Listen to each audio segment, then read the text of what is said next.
नमस्कार। Upcoming HPRC और TGT के एग्जाम के लिए हमने एक अलग से सीरीज चलाई है। इस सीरीज़ को अभ्यास HPRC कर हमने नाम दिया है। इस सीरीज़ में जितने भी क्वेश्चन हम डिस्कस करते हैं वो सारे के सारे question as per new syllabus और न्यू पैटर्न के अकॉर्डिंग ही डिस्कस किए जाते हैं और टाइम टू टाइम जितने भी चेंजेस लाने होते हैं, जो भी चेंजेस लाने होते हैं सिलेबस के अकॉर्डिंग, वो चेंजेस भी यहाँ पर हम लाते रहते हैं।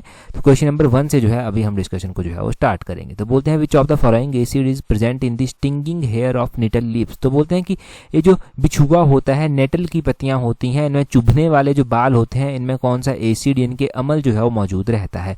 तो इसको हम बिच्छू बूटी भी बोलते हैं और बिच्छू बूटी जो है वो आमतौर पर पहाड़ी क्षेत्रों में देखी जाती है, शिमला, धर्मशाला ऐसे अपर एरियाज में देखी जाती है। तो यहाँ पर बोलते हैं इसमें जो चुभने वाला जो है वो अम्ल जो मौजूद होता है वो मिथेनोइक एसिड जो है वो होता है। ऑप्शन ए जो है वो सही आंसर है। अब अक्सर हम देखते हैं कि एसिड के बारे में कोई ना कोई क्वेश्चन एग्जाम में पूछा ही जाता है। तो ये जो मिथेनोइक एसिड होता है ना, ये एक और चीज में जो है वो प्रेजेंट होता है। जो आंट स्टिंग होती है, जो चींटी के काटने से जो है वो एसिड छोड़ के जाती है चींटी, वो भी जो है वो यहीं पर उसी एसिड को छोड़कर जाती है, मिथेनोइक एसिड को ही छोड़कर जाती है। तो ये ध्यान रखना कि जो चींटी आंट जो होती है वो उसके जो डसती है तो उसके उस डसने से जो है कौन सा एसिड छूटता है, वो मिथेनोइक एसिड ही होता है। वैसे ही जो है एसिड्स के बारे में एक हमारे पास इंपॉर्टेंट डाटा है, जैसे कि विनेगर में कौन सा एसिड जो है वो होता है। विनेगर में जो है वो एसिटिक एसिड जो है वो होता है। एसिटिक एसिड यहाँ पर होता है विनेगर में। और वैसे ही ऑरेंज में जो है वो कौन सा एसिड जो है वो होता है, ऑरेंज में सिट्रिक एसिड जो है वो होता है। ऑरेंज में सिट्रिक एसिड पाया जाता है। लेमन में कौन सा एसिड होता है, तो लेमन में भी जो है वो सिट्रिक एसिड ही होता है। ये सिट्रिक एसिड आमतौर पर खट्टी चीज़ों में जो है वो देखने को मिलता है। टोमेटो जो होता है, टोमेटो में जो है वो कौन सा एसिड होता है, टोमेटो में ऑक्जेलिक एसिड जो है वो होता है। ऑक्जेलिक एसिड टोमेटो में होता है। जो टेमेरिंड होता है उसमें कौन सा एसिड जो है वो होता है, तो टेमेरिंड में जो है वो टेरेटेरिक एसिड जो है वो होता है। इमली की बात हो रही है ये टेमेरिंड, तो इसमें जो है वो टेरेटेरिक एसिड जो है वो होता है। टेरेटेरिक एसिड आपने ध्यान रखना है। और उसी तरह जो है वो जो खट्टा दूध होता है, कर्ड जिसको आप बोलते हैं, उसमें कौन सा एसिड होता है, उसमें लैक्टिक एसिड जो है वो होता है।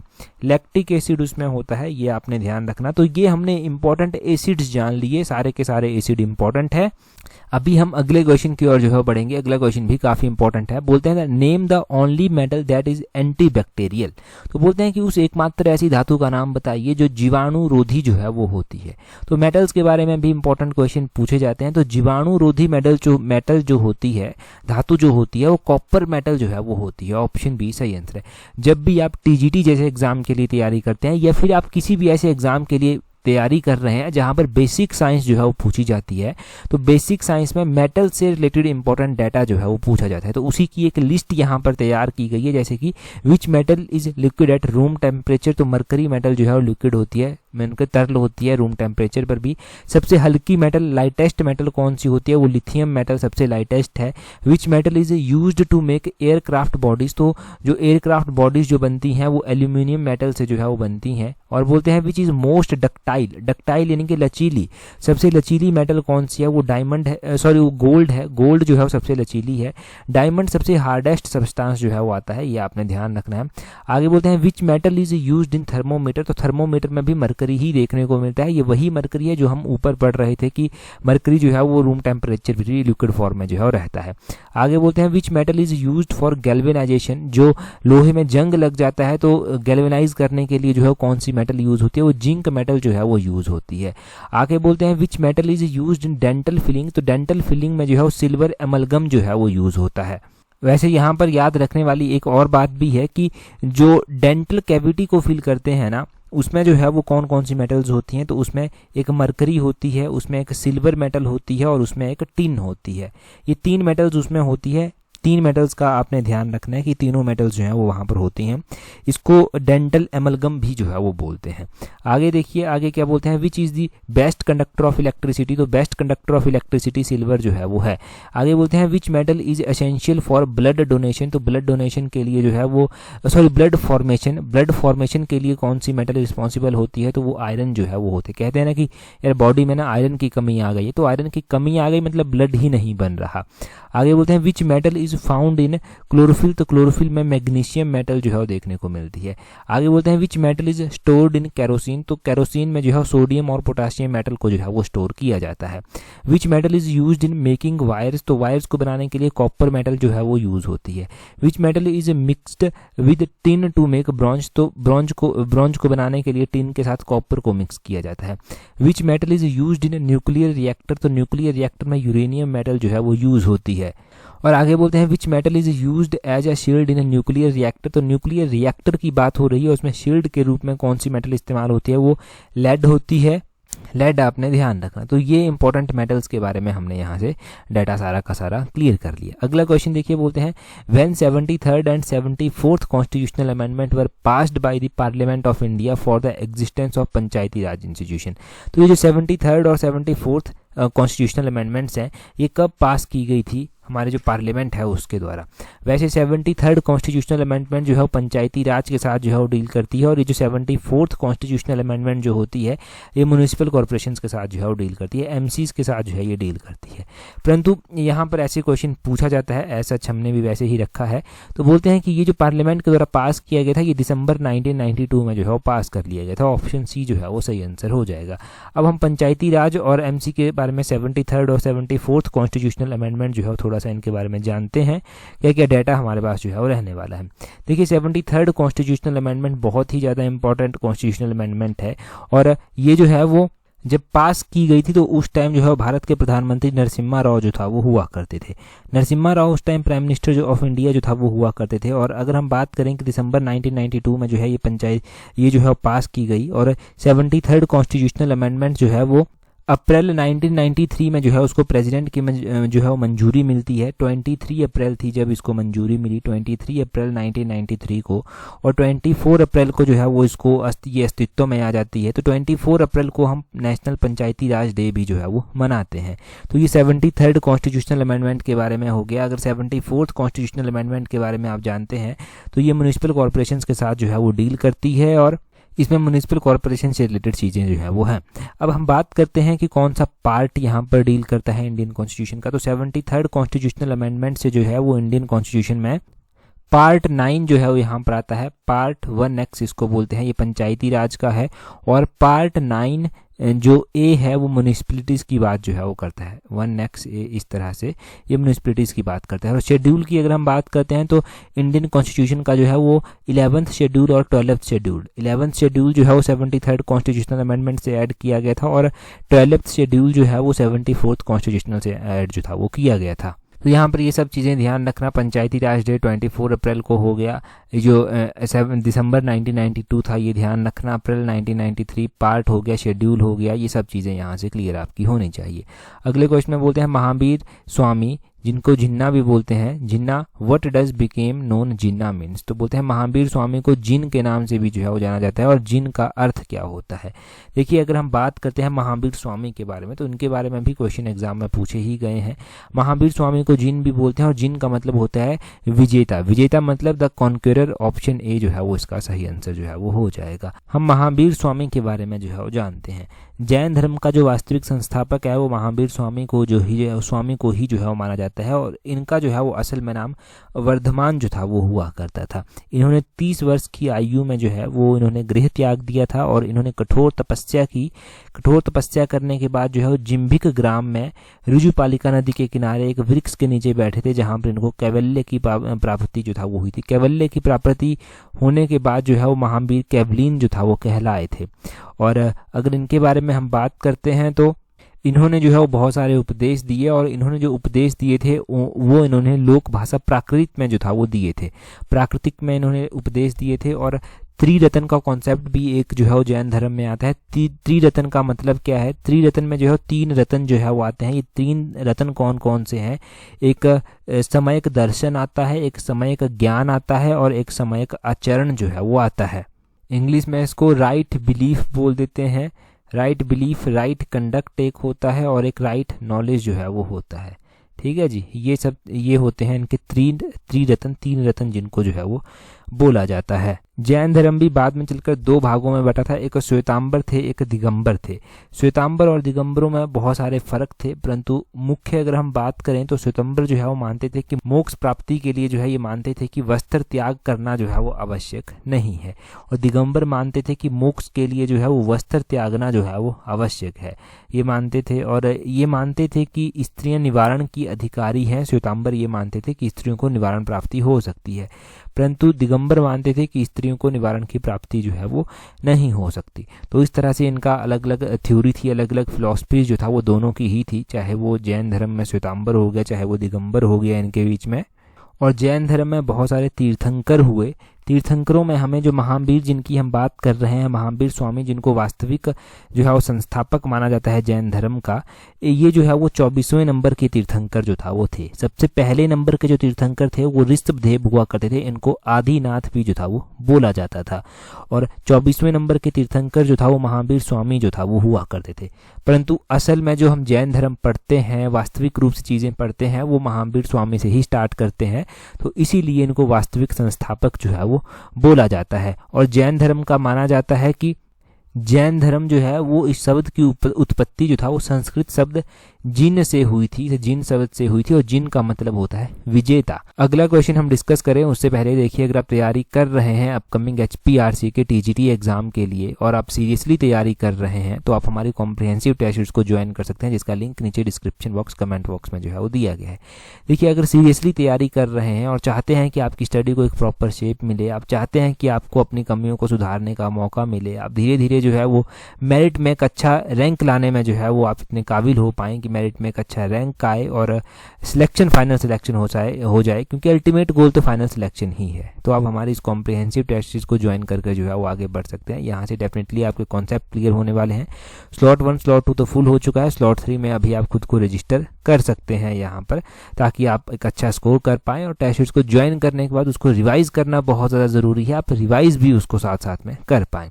ठीक है जी, अगला क्वेश्चन अभी हम देखेंगे। नेक्स्ट क्वेश्चन में क्या पूछते हैं, बोलते हैं who among the following was the founder of the Khudai Khidmatgar and is also known as Badshah Khan. तो बोलते हैं कि निम्नलिखित में से कौन खुदाई खिदमतगार का संस्थापक था, जिसे बादशाह खान के नाम से भी जो था वो जाना जाता था। देखिए, खुदाई खिदमतगार की अगर हम बात करते हैं तो इसके संस्थापक थे Khan Abdul Gruffudd Khan. Option D जो है वो सही आंसर है। और खान अब्दुल गफर खान को जो है वो बादशाह खान भी जो था वो कहा जाता था। इनके बारे में थोड़ा सा डिटेल से देखिए। ये फाउंडर थे खुदाई खिदमतगार के और इनको बादशाह खान भी बोला जाता था। ये जो है वो प्रोमिनेंट लीडर हुआ करते थे इंडिया जो इंडिपेंडेंस एक्टिविटीज़ थी उसमें, और ये जो है नॉर्थ वेस्ट फ्रंटियर प्रोविंस में जो है वो अपनी एक्टिविटीज़ को जो था वो चलाते थे। तो इनके द्वारा ये खुदाई खिदमतगार एक सभा बनाई गई थी इस तरह से। और ये जो खुदाई खिदमतगार हुआ करते थे ना, इनको जो है वो रेड शर्ट्स भी बोला जाता था।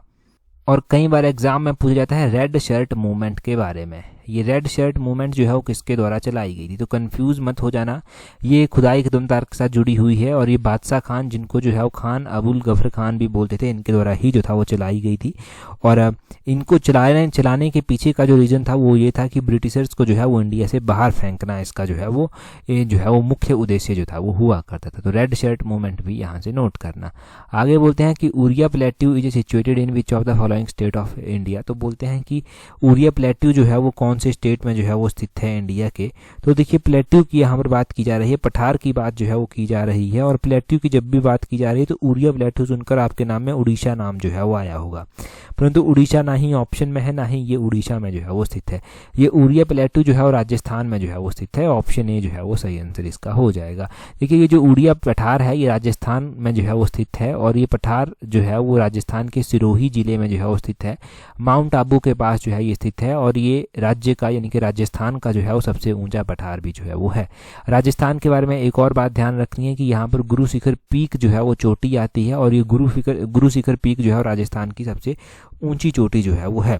ये बात हो गया। अगर हम प्लेट्यूज के बारे में जानते हैं तो प्लेट्यूज भी जो है वो अलग अलग तरह के क्वेश्चन प्लेट्यू से जो है वो बनते हैं। जैसे कि क्वेश्चन पूछ लिया जाता है कि ईस्टर्न और वेस्टर्न घाट के बीच में जो है वो कौन सा प्लेट्यू जो है वो स्थित है। तो ईस्टर्न और वेस्टर्न घाट के बीच में जो है वो जो प्लेट्यू आता है उसको डेक्कन प्लेट्यू जो है वो बोलते हैं। दक्कन का पठार जो है वो उसको बोलते हैं। तो एक ये डेक्कन प्लेट्यू आपने ध्यान रखना है। ये दक्कन का पठार कहाँ पर आता है ये पता चल गया। और बोलते हैं कि कास प्लेट्यू जो है वो कहाँ पर आता है? ये कास प्लेट्यू भी एक एग्जाम में पूछा गया था। ये कास प्लेट्यू जो है वो महाराष्ट्र स्टेट में जो है वो आता है, तो महाराष्ट्र का ये कास प्लेट्यू जो है वो ध्यान रखना। अगला क्वेश्चन देखते हैं क्या बोलते हैं which of the following pair is not correctly match. यहाँ पर जो है वो बोलते हैं कि कौन सा जोड़ा सही ढंग से जो है वो मेल नहीं खाता। यहाँ पर ये लोकल विंड्स के टाइप दिए गए हैं और साथ में दिया गया है कि ये विंड्स कहाँ पर जो है वो होती हैं। जैसे कि फोहेन दिया गया है, क्या ये अल्प्स माउंटेन में होती है? बोरा क्या साइबेरिया में होती है? मिस्ट्राल क्या राइने वैली में होती है? और कामसिन क्या इजिप्ट में होती है? देखिए फोहेन की बात करते हैं तो ये लोकल विंड का टाइप है और ये अल्प्स माउंटेन में ही होता है, बिल्कुल सही बात यहाँ पर लिखी गई है। बोरा की बात करते हैं, देखो बोरा भी एक लोकल विंड का टाइप है और ये कोल्ड ड्राई विंड जो है वो होती है, जो कि हंगरी, पोलैंड, इटली और इन क्षेत्रों में जो है वो बहती है, परंतु ये साइबेरिया में नहीं बहती, तो ये गलत हो जाएगा। एक तो बोरा गलत है। मिस्ट्राल की बात करते हैं तो मिस्ट्राल भी ये बहुत ठंडी टाइप की हवाएं जो हैं वो होती हैं और ये फ्रांस की राइने वैली में जो है देखने को मिलती हैं, यहाँ पर ही ये प्रचलित हैं। और ये जो कामशिन यहाँ पर दिया गया है, कामशिन जो है वो इजिप्ट में जो है वो प्रचलित है, बिल्कुल सही बात है। ये इजिप्ट में ही जो है वो लोकल विंड जो है वो होती है और कामशिन जो है वो हॉट ड्राई विंड जो है वो होती है, हॉट ड्राई विंड जो है ये होती है। तो ये भी ध्यान रखना कि कौन किस तरह की, जैसे कि चिन्नूक के बारे में जो है वो पूछा जाता है। चिन्नूक जो है ये भी हॉट और ड्राई जो है वो होती है। और चिन्नूक कहाँ पर जो है वो प्रचलित होती है? तो रॉकीज माउंटेन जो आते हैं, रॉकीज माउंटेन में जो है ये प्रचलित होती है। और दूसरा आपने ध्यान रखना है यहाँ पर कि ब्लिजार्ड भी लोकल टाइप की विंड है। ब्लिजार्ड कहाँ पर प्रचलित है? ये जो है वो टुंड्रा रीजन में जो है वो प्रचलित है, टुंड्रा रीजन में ये प्रचलित है। और ये किस तरह की होती है? ब्लिजार्ड बहुत ही ठंडी टाइप की हवाएं जो हैं वो होती हैं, ये very cold type of wind जो है वो होती हैं जो यहाँ पर प्रचलित हैं। अगला क्वेश्चन देखिए, नेक्स्ट क्वेश्चन में क्या बोलते हैं according to census of India main workers is a person who works at least. तो बोलते हैं कि भारत की जो जनगणना है उसके अनुसार जो है वो मुख्य कार्यकर्ता वह व्यक्ति है जो कम से कम डैश काम करता है। देखिए मुख्य वर्कर जो है, मेन वर्कर जो है वो उसको कहा जाता है जो कम से कम 183 डेज जो है वो पूरे साल भर में जो है वो काम करता है। ऑप्शन सी जो है वो सही आंसर है। 183 डेज इन अ ईयर जो है जो काम करता है वो जो है वो इस तरह से मेन वर्कर की श्रेणी में जो है वो आता है। ठीक है जी, वो मेन वर्कर की श्रेणी में आता है। अब देखिए अगर कोई वर्कर ऐसा है जो 183 डेज से कम दिन जो है वो काम करता है तो वो किस तरह की श्रेणी में जो है वो आएगा? तो वो वर्कर जो है वो मार्जिनल वर्कर की श्रेणी में जो है वो आता है। कौन से? मार्जिनल वर्कर की श्रेणी में जो है वो आता है। ये भी ध्यान रखें कि कौन कौन से वर्कर्स होते हैं और वो कौन कौन सी श्रेणी में जो है वो आते हैं। एक तो हो गए ये मेन वर्कर जो कि प्रॉपरली 183 डेज जो है वो या फिर इससे ज़्यादा दिन जो है वो साल में काम करेंगे, वो मेन वर्कर आ गए। परंतु जो मार्जिनल वर्कर होते हैं वो 183 या फिर उससे कम दिनों तक जो है वो काम करते हैं, काम मिलेगा ही नहीं तो मार्जिनल वर्कर ही कहलाएंगे। फिर इस तरह से क्लासिफिकेशन जो है वो की गई है वर्कर्स की, तो इतना यहाँ से नोट करना था। अगला क्वेश्चन हम देखेंगे। अगले क्वेश्चन में क्या बोलते हैं which type of unemployment is mostly found in urban areas. तो बोलते हैं कि किस तरह की अनएम्प्लॉयमेंट जो है वो मुख्य रूप से जो है वो पाई जाती है शहरी क्षेत्रों में। तो अगर हम बात करते हैं अनएम्प्लॉयमेंट की, तो अनएम्प्लॉयमेंट के भी अलग अलग प्रकार जो हैं वो आते हैं। अनएम्प्लॉयमेंट के जो अलग अलग प्रकार आते हैं उसमें जो शहरों में बेरोजगारी देखने को मिलती है वो एजुकेटेड अनएम्प्लॉयमेंट होती है। बच्चे पढ़े लिखे हैं, उनको रोजगार नहीं मिलेगा। अभी आपको पूरे इंडिया में एक तरह से यही देखने को मिल रहा है। अब हर कोई यहाँ पर जो है आज एजुकेट होने के बावजूद भी जो है वो नौकरी नहीं पा रहा है। गवर्नमेंट सेक्टर में जो लोग डटे हुए हैं उनको गवर्नमेंट सेक्टर में नौकरियाँ नहीं मिल रही, प्राइवेट सेक्टर में अलग तरह का एक कंपटीशन है। आर्टिफिशियल इंटेलिजेंस बहुत सारे लोगों की नौकरियों को कट लगा रही है। हाँ, एक बात है कि आर्टिफिशियल इंटेलिजेंस ने नौकरियां दी भी हैं, परंतु जिनको आर्टिफिशियल इंटेलिजेंस के कारण कट लगा उनको बहुत ज़्यादा सफ़र भी जो है वो करना पड़ रहा है। अब हम बात करते हैं कि अनएम्प्लॉयमेंट किस किस प्रकार की जो है वो होती है और क्या क्या फीचर जो है वो अनएम्प्लॉयमेंट के जो है वो होते हैं। जैसे कि जो है वो एक होती है स्ट्रक्चरल अनएम्प्लॉयमेंट। ये जो स्ट्रक्चरल अनएम्प्लॉयमेंट होती है इसमें क्या होता है? इसमें इस तरह से होता है कि जो स्किल वर्कर के पास है वो स्किल ज़रूरत ही नहीं है कंपनी को उसकी, और कंपनी को जब उसकी ज़रूरत नहीं है तो उसको हटा दिया जाएगा वहाँ से। लेट अस सपोज कि किसी ने जो है पीजीडीसी की हुई है, अब उसको बेसिक कंप्यूटर के बारे में जानकारी है, परंतु कंपनी को चाहिए कि जिसको आर्टिफिशियल इंटेलिजेंस रिलेटेड नॉलेज हो, तो उसको वो हटा देगा, और हटा देगा तो वो स्ट्रक्चरल अनएम्प्लॉयमेंट में आ जाएगा। साइक्लिक अनएम्प्लॉयमेंट एक होती है जो कि ऑप्शन में भी दिया गया है। ये जो साइक्लिक अनएम्प्लॉयमेंट होती है ये कैसी होती है? इसमें जो है फ्लक्चुएशन देखने को मिलती है। ठीक है। इसमें फ्लक्चुएशन देखने को मिलती है, कुछ टाइम तक जो है वो जो रोजगार नहीं होगा, साइकिल चलेगी, मतलब एक तरह से समय के कारण, समय के चलते जो है वो नौकरियां कम होती रहेंगी, इस तरह की ये होती है।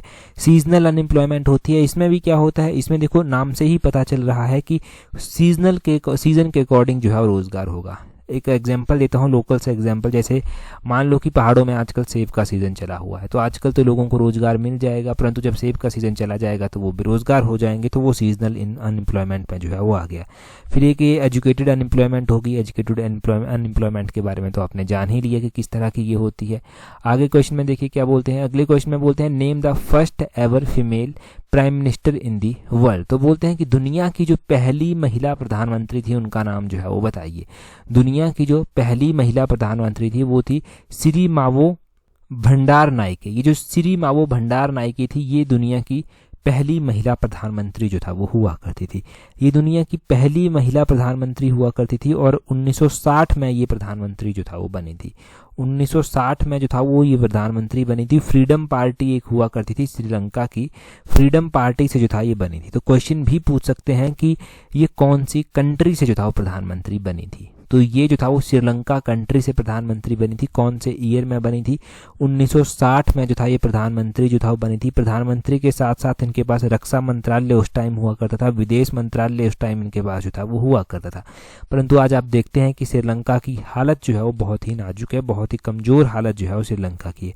हालांकि देखिए कि दुनिया की सबसे पहली प्रधानमंत्री ही यहाँ से जो था वो बनी थी। अब हमारे पास ना कुछ डाटा है जो दुनिया और भारत के बारे में हमें बताता है। जैसे कि फर्स्ट फीमेल इन इंडिया, पहली प्रधानमंत्री भारत में जो था वो इंदिरा गांधी जो था वो बनी थी। अब इंदिरा गांधी जो है वो पहली प्रधानमंत्री जो था वो बनी थी कौन से ईयर में जो था ये प्रधानमंत्री भारत की बनी थी? 1966 में ये पहली बार प्रधानमंत्री बनी थी और 1984 में इनकी हत्या कर दी गई थी। First women president of India जो था वो कौन बनी थी? First women president of India जो था वो प्रतिभा पाटिल जो था वो बनी थी। अच्छा, ये फर्स्ट फीमेल प्रेसिडेंट थी, तो कौन से ईयर में जो था ये प्रेसिडेंट इंडिया की जो था वो बनी थी? 2007 में जो था ये फर्स्ट फीमेल प्रेसिडेंट बनी थी। और फर्स्ट वुमेन इन स्पेस, तो स्पेस पर जाने वाली पहली जो इंडियन वुमेन थी वो कल्पना चावला जो था वो थी। First women to win Nobel prize in India, तो ये मदर टेरेसा जो थी। मदर टेरेसा ने इंडिया में नोबेल प्राइज़ ज़रूर जीता था, परंतु इनको इंडिया की सिटीजनशिप दी गई थी। ये एग्जैक्टली ओरिजिन नहीं था इनका इंडिया से, और 1979 में इनको नोबेल प्राइज़ जो था वो दिया गया था। अब बताएंगे कमेंट कर कर कि नोबेल प्राइज़ भी इनको कौन से वाला नोबेल प्राइज़ जो था वो इनको 1979 में जो था वो दिया गया था, वो आप बताएंगे। चलो आसान सा क्वेश्चन है। First women to climb Mount Everest, तो माउंट एवरेस्ट चढ़ने वाली पहली महिला बछेंद्री पाल थी। 1984 में ये माउंट एवरेस्ट की चढ़ाई जो है वो करती हैं। फर्स्ट वुमेन पायलट कौन थी? तो वो सरला ठकराल थी, इनका सरला ठकराल का नाम ध्यान रखना है। और first women IPS officer Kiran Bedi जो था वो इंडिया की थी। अब फर्स्ट फीमेल इन वर्ल्ड की बात करें तो प्रधानमंत्री का नाम तो आपने जान ही लिया, सिरिमाओ भंडारकर इनका नाम है। और फर्स्ट वुमेन प्रेसिडेंट कौन थी वर्ल्ड की? तो वो मारिया एस्टीला पिरोन थी।